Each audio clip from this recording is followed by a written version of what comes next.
కాళ్ళ కింద పెట్టుకోవాలని, ఎవ్వరు కూడాను ఈ ప్రభుత్వాన్ని ఏమీ అనకూడదు, తప్పు చేసినా కూడా చూస్తూ ఉండండి, మా అరాచకాలను కానీ మా విధానాలను కానీ ఎవరైనా తప్పులు పడితే వారికి తగిన శిక్ష వేస్తాము అనేటువంటి ఒక బెదిరింపు ధోరణితో చూస్తా ఉన్నాం.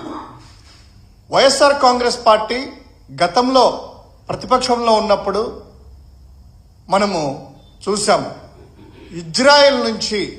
ఇజ్రాయెల్ దేశం నుంచి అత్యాధునికమైనటువంటి టెలిఫోన్ పరికరాలని గత ప్రభుత్వం తీసుకొని ప్రతిపక్ష నాయకుడితో సహా వారి చుట్టూ ఉండే వాళ్ళని, ప్రతిపక్ష ఎమ్మెల్యేలను, ముఖ్య నాయకులని అందరి ఫోన్ నెంబర్స్ కూడాను ట్రాప్ చేసి, వాట్సాప్ చాట్ల గుండా ట్రాప్ చేసేసి ఏ విధంగా వారిని అణిచివేసింది, ఏ విధంగా వారిని ప్రతిపక్ష ఎమ్మెల్యేలని కొన్నారు అనేటువంటిది మనము క్లియర్ కట్టుగా ఆ రోజు చూసాం. ఇప్పుడు మరోసారి ఈ కూటమి ప్రభుత్వం ఏర్పడిన తర్వాత అటువంటి పోకడలకే వెళ్ళినట్లు మనకు స్పష్టంగా తెలుస్తుంది. ఎందుకంటే ఈ యొక్క తెలుగుదేశం పార్టీ, జనసేన, బీజేపీ సంబంధించినటువంటి వాళ్ళు, వారి యొక్క సోషల్ మీడియా సైనికులు ఏ విధంగా ప్రజలని, వారి యొక్క మాన ప్రాణాలని ఏ విధంగా వారితో చెలగాటమాడుతున్నారు అనేటువంటిది స్పష్టంగా ఈరోజు మనకు తెలుస్తా ఉంది. మామూలుగా రాజ్యాంగం ప్రకారము పౌరుల స్వేచ్ఛని, వారి స్వాతంత్రాన్ని కాపాడాల్సినటువంటి బాధ్యత పోలీస్ వ్యవస్థ మీద ఉంది. అటువంటి పోలీసులు ఈరోజు ఈ యొక్క కూటమి నాయకులకి, కూటమి సోషల్ మీడియాకు సంబంధించిన వారితో కుమ్మక్కయ్యి ప్రజల స్వేచ్ఛను హరిస్తున్నారా అనేటువంటి అనుమానాలు మాకు కలుగుతా ఉన్నాయి. ఎందుకంటే ఒక ప్రత్యక్షంగా నిన్న జరిగినటువంటి ఒక సంఘటన మీడియా ప్రతినిధుల ముందు నేను పెడతాను. ఒక్కసారి మనం గమనిస్తాం. ఈ యొక్క రాష్ట్రంలో ప్రజల స్వేచ్ఛకు, మాన ప్రాణాలకి రక్షణ ఉందా అనేటువంటిది ఒక్కసారి చూద్దాం. ఒక్కసారి ట్విట్టర్లో, అంటే ఎక్స్లో, ఇప్పుడు ఎక్స్ ఉంది కదా, ట్విట్టర్ అనేటువంటి అకౌంట్లో జనసేన సంబంధించినటువంటి కార్యకర్త, పవన్ కళ్యాణ్ వీరాభిమాని, డిప్యూటీ సీఎం గారి తాలూకా అనేటువంటిది ఒక అకౌంట్ ఒక అకౌంట్, అఫీషియల్ అకౌంట్. ఎందుకంటే బ్లూ టిక్ కూడా ఉంది కాబట్టి అఫీషియల్ అకౌంట్ ద్వారా, అదే అకౌంట్ పేరు ఏంటంటే డిప్యూటీ సీఎం గారి తాలూకా అని పేరు పెట్టి కల్ట్ ఫ్యాన్ ఇక్కడ అంట, CULTFANIKKADA, కల్ట్ ఫ్యాన్ ఇక్కడ. సో ఇక్కడ ఏం పెట్టారు, ఇక్కడ ఎవరో అనిల్ అనేటువంటి ఒక వ్యక్తి, బెంగళూరులో ఉన్నటువంటి వ్యక్తి, అనిల్ తారకియాన్ అనే వ్యక్తి ప్రభుత్వాన్ని, పవన్ కళ్యాణ్ని ప్రశ్నించాడట. ఎందుకు సూపర్ 6 అమలు చేయలేదని, ఇంకొకటి అనేటువంటిది. వారి అకౌంట్ తీసుకొని ఈ డిప్యూటీ సీఎం గారి తాలూకా ఉన్నారు కదా, ఈయన రే నీకు దమ్ముంటే ఫోన్ నెంబర్ పెట్టరా, అక్కడ ఒక్కసారి చూడండి, వీడి నెంబరు ఉందా, ఎవరి దగ్గరైనా కూడా నంబర్ ఉంటే ఇవ్వండి, అడ్రస్, లొకేషన్, పిన్ పాయింట్ కూడా అప్లోడ్ చేస్తా. ఇంకా బూతులు అన్ని కూడా మనం మాట్లాడకూడదు, సంస్కారం మనకు ఉంది కాబట్టి అది చేయకూడదు, వాళ్ళు చేసిన భాష. నెక్స్ట్ వాన్నే, నీ నెంబర్ ఇవ్వు, అడ్రస్ కూడా నువ్వు చెప్పక్కర్లేదు, పెద్ద పోటీగాడివా, ఇవ్వురా డాష్ డాష్ డాష్ అబ్బూతులు అనేటువంటిది. దాని తర్వాత అతను, అనిల్ అనేటువంటి అతను నెంబర్ ఇచ్చాడు. ఆయన నెంబర్, మొబైల్ నెంబర్ ఇది నేను అనేసి ఇమ్మీడియట్గా అది ఒక్కసారి అబ్జర్వ్ చేయండి.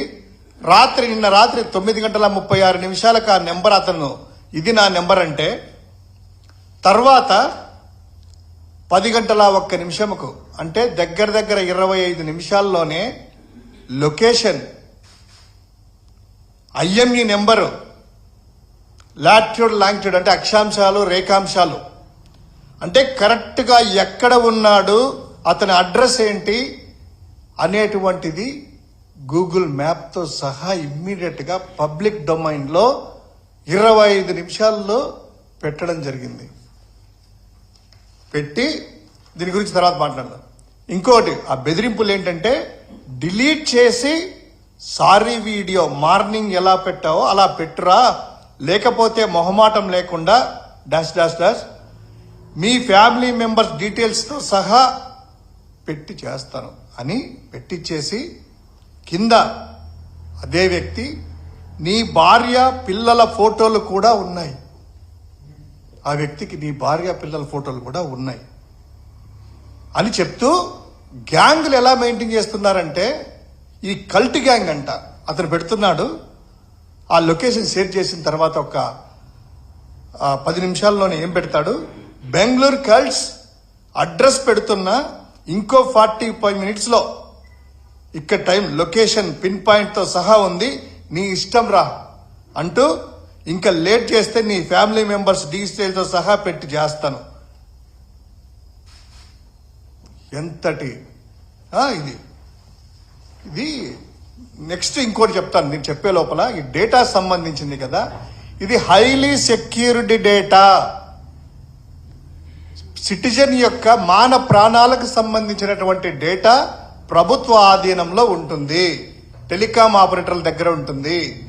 ఒకవేళ ఏదైనా నిందితుడు ఎవరైనా కూడాను క్రైమ్లో కానీ పెద్ద పెద్ద తప్పులు చేసి అటువంటి వారి వ్యవహారంలో ఈ డీటెయిల్స్ తీసుకోవాలంటే కేవలం పోలీసు అత్యున్నత అధికారులు మాత్రమే, ఎస్ఐ స్థాయి కావచ్చు, కానిస్టేబుల్ లాంటి వారికి కూడా ఈ యాక్సెస్ ఉండదు. పెద్ద పెద్ద అధికారులు కూడా కోర్టు అనుమతితోనో లేకపోతే డీజీపీ అనుమతితోనో ఇలాంటి ఫోన్ నెంబర్లు బట్టి డేటా సేకరిస్తారు కదా. అటువంటి ప్రైవసీ డేటాను, గోప్యంగా ఉండవలసిన డేటాను ఈ జనసేన నాయకుడు, జనసేన సోషల్ మీడియా కార్యకర్త ఎలా వచ్చింది? పోలీసుల దగ్గర కూడా వీళ్ళు పోలీసులే కలిసి కుమ్మక్కై వాళ్ళతో ఇస్తున్నారా, లేదా పోలీసు వ్యవస్థలో ఉన్నటువంటి టూల్స్ ముఖ్యమైనటువంటి అన్ని కూడాను ఈ జనసేన సంబంధించిన వాళ్ళకి కావచ్చు, తెలుగుదేశం పార్టీ వాళ్ళకి ఇచ్చారా? వాళ్ళ భార్య ఫోటోలంట, భార్య డీటెయిల్స్ అంట, పిల్లల డీటెయిల్స్ అంట, నిమిషాల్లోనే ఫోన్ నంబర్ తీసుకొని నిమిషాల్లోనే అత్యంత గోప్యమైనటువంటి డేటాను పబ్లిక్ డొమైన్లో పెడుతున్నారంటే ఏం జరుగుతుంది రాష్ట్రంలో? అసలు ప్రజాస్వామ్యం ఉందా? నియంతల్లాగా పరిపాలన చేస్తున్నారా? నియంతలకు మించి పదం ఉంటే ఆ పదమే ఇక్కడ నియంతలు అనుకుంటాను. ఖచ్చితంగా దీన్ని చాలా సీరియస్ గా తీసుకోవాలి. అదేవిధంగా ఈ డేటా గురించి గతంలో వీళ్ళ యొక్క పవన్ కళ్యాణ్ గారికి సంబంధించినటువంటి వాళ్ళే కదా ఇప్పుడు పోస్ట్ చేసింది. పవన్ కళ్యాణ్ గారు వాలంటీర్ల ద్వారా డేటా సేకరిస్తుంటే, ప్రభుత్వం డేటా సేకరిస్తుంటే డేటా గురించి ఆయన గతంలో ట్విట్టర్లో ఆయన ఏం చెప్పాడయ్యా, an insightful article on citizens data breach in Andhra Pradesh under YSRCP rule అట. అంటే ప్రభుత్వ అధికారులు డేటా సేకరిస్తే నానా గగ్గోలు పెట్టారే. ఇదే పవన్ కళ్యాణ్ గారు వీళ్ళ యొక్క అధ్యక్షులు, డిప్యూటీ చీఫ్ మినిస్టరు, ప్రభుత్వంలో ప్రధాన భాగస్వామి. ఈరోజు ఇండివిజువల్ డేటాను ఒక సామాన్యమైనటువంటి ప్రజలని, ఈ రాష్ట్రంలో ఉండే వాళ్ళు కూడా కాదు, పక్క రాష్ట్రంలో బెంగళూరులో ఉన్నా కూడాను వాళ్ళ డేటాను కూడా ఇలా తీస్తున్నారు, సేకరించేసి డేటా పబ్లిసైజ్ చేస్తున్నారంటే ప్రజలకి, సిటిజన్లకి మనం ఏం భద్రత కల్పిస్తున్నాం? ఏంటి అసలు సిటిజన్స్ డేటా, అత్యంత గోప్యమైన డేటా మీ దగ్గర ఉంటే అసలు ఏంటి? రాజ్యాంగంలోని ఆర్టికల్ 19(1) అండ్ 19(1)A ప్రకారము పౌరుల యొక్క స్వేచ్ఛను ఇది హరించడమే, ప్రాథమిక హక్కులను హరించడమే. అదేవిధంగా ఇండియన్ టెలిగ్రాఫ్ యాక్ట్ ప్రకారం కూడాను, సెక్షన్ 26B ప్రకారం కూడాను, ఇండియన్ టెలిగ్రాఫ్ యాక్ట్ కూడాను క్లియర్ కట్ గా డేటా ప్రైవసీ కానీ డేటా బ్రీచ్ గురించి కూడాను క్లియర్ గా చెప్పింది. అదేవిధంగా DPTRA